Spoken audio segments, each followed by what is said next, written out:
Hi, within this class, we are going to acquire some knowledge on how to develop and execute a host application on an Amazon EC2 F1 instance. The host application development flow, as it is for the Amazon FPGA image creation flow, is a three-phases design flow. The first one is the development phase. The second one is the compile and execute phase. And finally, the third one is the profile and optimize phase. Within this lesson, we are going to describe each of these phases in details. Therefore, let us now first have a closer look to the development phase. The development phase is the phase in which we are going to set up OpenCL in the host application. This basically means that we are going to add OpenCL calls wherever necessary to let the host application to interact with the underlying FPGA. The host application can be written in C or C++, and it is compiled by using GCC. This is obviously quite standard and not new at all. But what is characterizing an Amazon F1 application from a standalone program is the fact that it is extended with OpenCL calls to enable the interaction with the attached FPGA device. The basic idea is quite simple. Whenever coming the time to develop the host application, the application designer will be allowed to use OpenCL API to let his/her application to communicate with the underlying FPGA. At a high level, there are three main things that the application designer needs to take care of. First, setting up the FPGA. Second, passing data to the FPGA and executing kernels. Third, releasing the FPGA when the program returns. This recalls the way in which we are going to work with memory management in C. To use the data, we have to allocate first the memory to host the data. We are going to populate and use it, and finally, when it won't be needed any longer, we are going to release the allocated memory. Well, this is somehow what we are doing with our FPGA through OpenCL, which provides the necessary API to take care of all these three things. It is worth to mention that the OpenCL runtime and the AWS drivers are the enabling components to realize the communication with the hardware kernels implemented on the FPGA.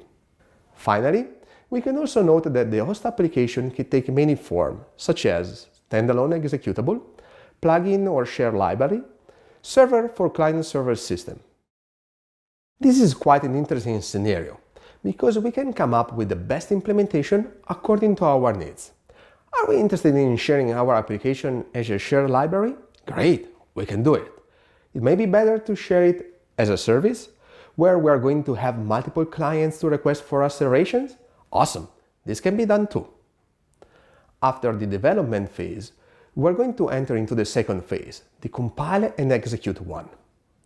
This second phase is focusing on how to compile and run the host application with the FPGA kernels. From the previous phase, we know that the host application has to set up the FPGA. At the very beginning, when the application starts its execution, it does this by loading the Amazon FPGA image ID from the AWS XCL bin metadata. Once the host application has the AFI ID, it contacts the AWS storage. The host application passes to the AWS AFI storage the AFI ID as a request to load the desired Amazon FPGA image.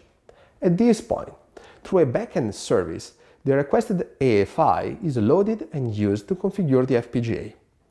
Once the FPGA has been configured, we're ready to use it. It's interesting to notice that the host application can dynamically swap and replace AFIs during runtime several times.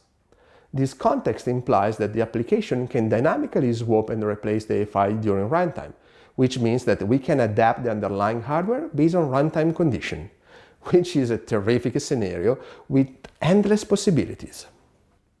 As we can easily imagine, the final goal is to be able of executing the desired application on the Amazon F1 instance, which means to be able of executing it on the underlying FPGA. Even if this is true, it is not always wise to focus only on the final design since the very beginning. As an example, we may be interested in testing first our design before having it to be executed on the underlying hardware. This may be an interesting scenario to be explored, because we know that once we have the final assembled FPGA design, XDXL runs synthesis and place and route on it. What is wrong with this? Nothing. But it's worth it to remember that multiple iterations might be required to meet convergence on an optimal design, which means that the synthesis and place and route may require a lot of time to be completed. We cannot just try and fix errors by going through several iterations of these steps. We may be interested in evaluating first the correctness of our design, and only after that to go through them. That is exactly the reason why SDXL provides 3 different execution modes serving different testing needs. The first one is obviously the one that we are expecting, the hardware execution mode. Within this mode, we run our application with actual FPGA device. The other 2 modes are instead abstracting and virtualizing our FPGA. In the second mode, which is known as the CPU emulation mode, the application runs with a C or OpenCL version of the kernels. This mode is the one used to test the functional correctness of the system. The third one is the hardware emulation mode. Within the hardware emulation mode, the application is executed with an RTL simulation of the kernels, and this means that it is slower than the CPU emulation mode, but it is more accurate to test the host kernel integration, get performance estimates, and debug inside. Finally, when also the second phase is over, we can pass to the third phase, the profile and optimize one. This phase is finally used to profile and optimize the host code by using the SDXL analysis tools. SDXL provides comprehensive debug and analysis tools to assess health and performance of the system. It allows to visualize kernel execution and data transfer efficiency. This can be done by investigating host and device events displayed on a common timeline, OpenCL API call sequences, kernel execution sequence, FPGA-accelerated transactions, kernel start and stop signals, and many more. Finally, it also creates report files such as the profile rule checks.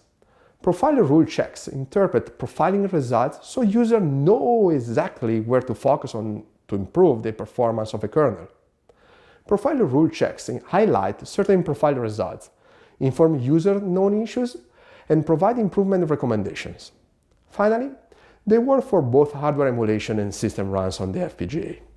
And this concludes this class on how to develop and execute a host application on an Amazon EC2 F1 instance.